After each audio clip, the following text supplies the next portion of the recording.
Hi guys and welcome to the channel. So in today's topic, let's take a look at kids who grew up with black families. They are breaking their silence and changing narratives. Yeah, of course we know people believe certain things about black folks and white folks, but let's hear it from the horse's mouth.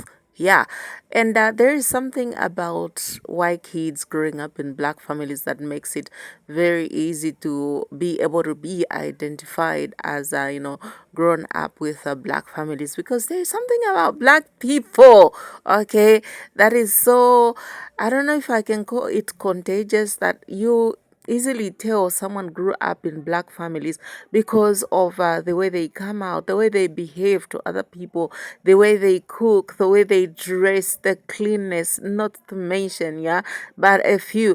Let's take a look at this. This video does not, this does not support any bullying or harassment. It's there for educational purposes and also to let you know what is trending on social media. Let's take a look at this and I'll be back with more commentary. White baby plus older black brothers equals. Pre-K? For real, bro? So Bro, what'd you look, tell him? I told him, I don't care.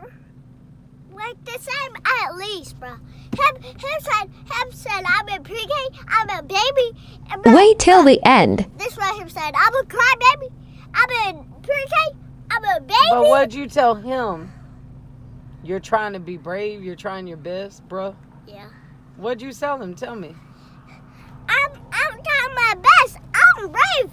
I'm trying to be my best at school, bro. And I can't. I'm not skipping school. I'm not trying to do that. I'm not doing nothing, bro. I'm just trying to know and try to get big and get my own kids, bro. That's what you told him?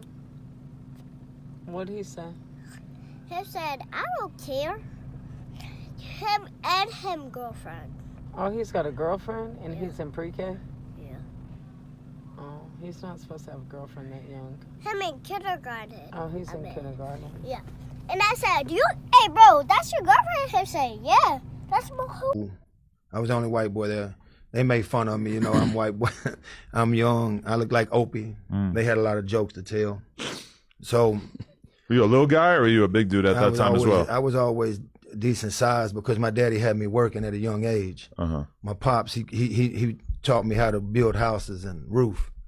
So I was into that type of field, and so I'd always had a little size on me, you know, shoulder wise, but I was skinny. Did it put you into the perspective of having to like defend yourself more aggressively because you were the only white kid or one of the yeah, only white kids? 100% for shit, sure. Yeah, you know, when you're a white boy at the school, they didn't want to accept you at that time. You know what I mean? Especially everything going on in the world at the time it was happening. You know, and by me coming out of the into a whole new world, you know, like I had to make sure that you know, early on, my daddy had me watching a lot of John Wayne flicks and mafia movies.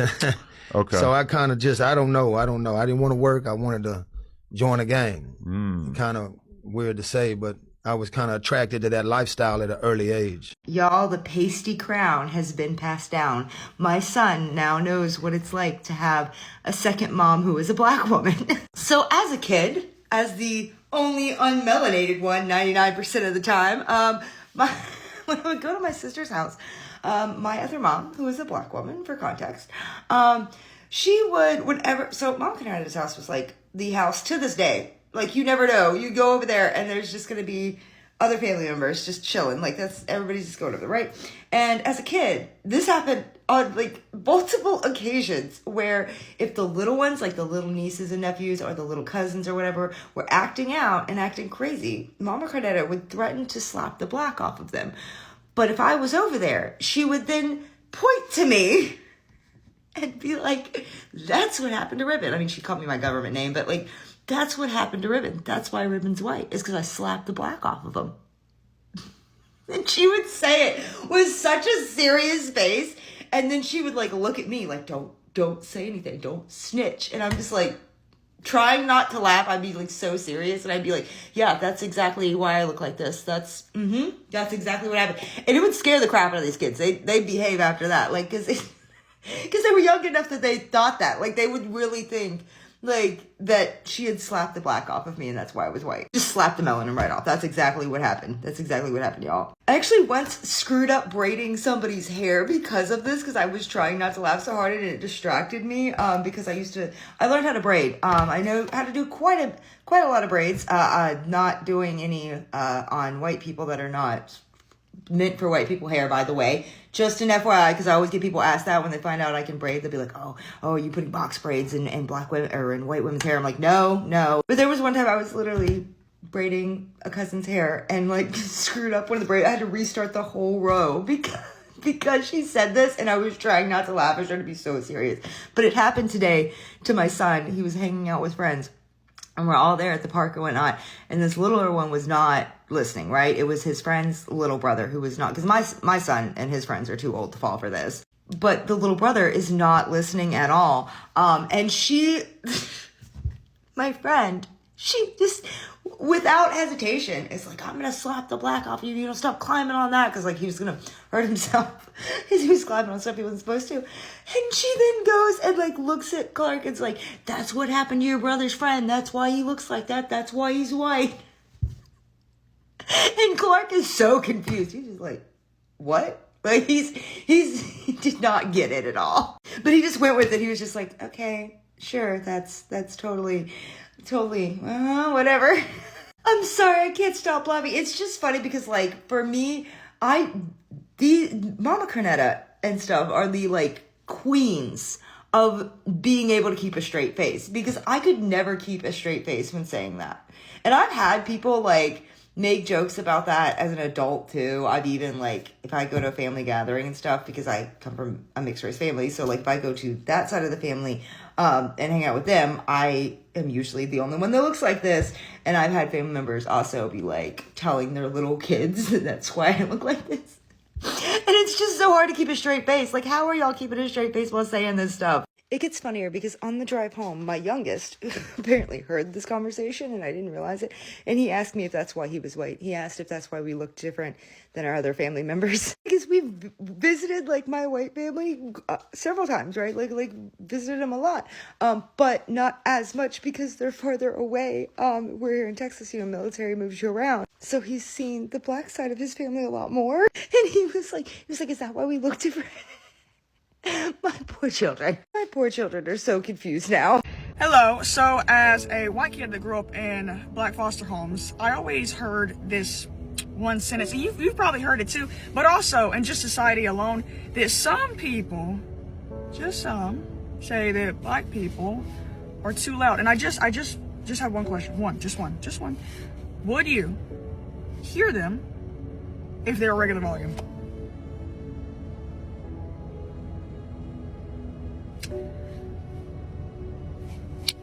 Would you? Being a white boy, man, being a white boy in the all black neighborhood, but that thing abusive now. That thing real abusive. So I was born in Bayfront Hospital, and the hospital back then sat right in the cut of was nowhere Boogers Creek, and Boogers Creek leads down on the 9th Street South and leads back into all the the dope holes in the ghetto, and then my area probably about 4 minutes. It's Harbordale. Right. So we grew up right in Harbordale. There was 3 main streets. It was 6th Street, 7th Street, and 8th Street. You know what I'm saying? So we'll get the money off 8th Street. Then we hanging on 6th Street around my house. And then anybody hanging on 7th Street out there, doing what they do. So how I got started was, man, my mama brought me home and just threw me to the wolves. Damn. Like I ain't play with it. Going out there and play. Whatever happened. Make sure you stand on your 10 toes though.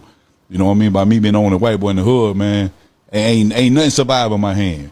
Nothing. I come out the door with a hat, gone. Come out the door with some food, gone. Bitch, bicycle, crib, ain't got none of that left. None of that. Skates, gone. Don't matter what it is. Why I see that? I say you rooted in it. I'm the only white person in my family. Oh, you the only white person in your family? Yeah. I got 3 black brothers. Black pops. You got 3 black brothers? Yeah. Okay, so what was that like? You get judged a lot when you grow up like that. You know what I'm saying? They want to test you. They want to try you. You was raised in a dope hole, huh? Yeah, they wonder why these YCs get so high. I am a white guy raised by a black family. Yeah. Adopted when I was 8. Hands down, the greatest thing about being a white guy in a black family, nobody asks you to cook shit. Everything I make's the devil. No, thank you. It is approximately 3:12, and we are going into the Nike store to find Silas some school shoes. Let's see how long it takes him to find shoes today. It is 3:39, and we found some shoes, and we're out of here. So I'm seeing clip after clip of these kids, rather, even people who have probably grown up by now, but they grew up in black families, and they're speaking out about their experiences, and also they are being grateful to the black families because they shaped their lives, they shaped who they are, and they taught them some very important things in life. Yeah. And one thing I want us to talk about is the fact that we see a lot of white folks come out online. I mean, I've seen videos go viral where white folks say that it's black people who taught them how to do this, how to wipe. They taught them proper hygiene. And I really do appreciate those videos because those videos are really changing the narratives. When I say they are changing the narratives, what I mean is that some people believe black folks are not good people at all, but it is actually the white folks that are confessing these things. I know for sure that black Americans are black people. They are very good people. They are God's chosen people, and whatever they do regardless of color. They don't look at you and say because you are white, you are green, you are yellow, we will treat you this way. They would treat a person the way they are supposed to treat a person, humanity and with basic respect. That's what it is. So it makes me happy seeing these video clips trend because they are changing the narratives. It is white folks with their own mouths confessing and being thankful to the black families for raising them up, for being so kind, for being so good to them, for teaching them even the music, some dances, different things that these people were taught by black families, even seasoning of food. When it comes to uh, black food, I mean, soul food, it is so well prepared. Black people know how to season their chicken. And so when they grow up in these families, they would do exactly what these black families do. And they'll go out there and they'll teach it. They know basic respect. When they see people, they're going to respect them the way they should respect them. And it's so, it makes my heart so glad to see video clips like this because they are being appreciated. If you guys have listened to all of them, you'll find that a good number of these clips, white folks were appreciating just growing up under the care of either a black dad or even a black family or even in predominantly black spaces because it will also impact your life when you grow up in a predominantly black space. It will impact you as well. You learn from their ways of behaving.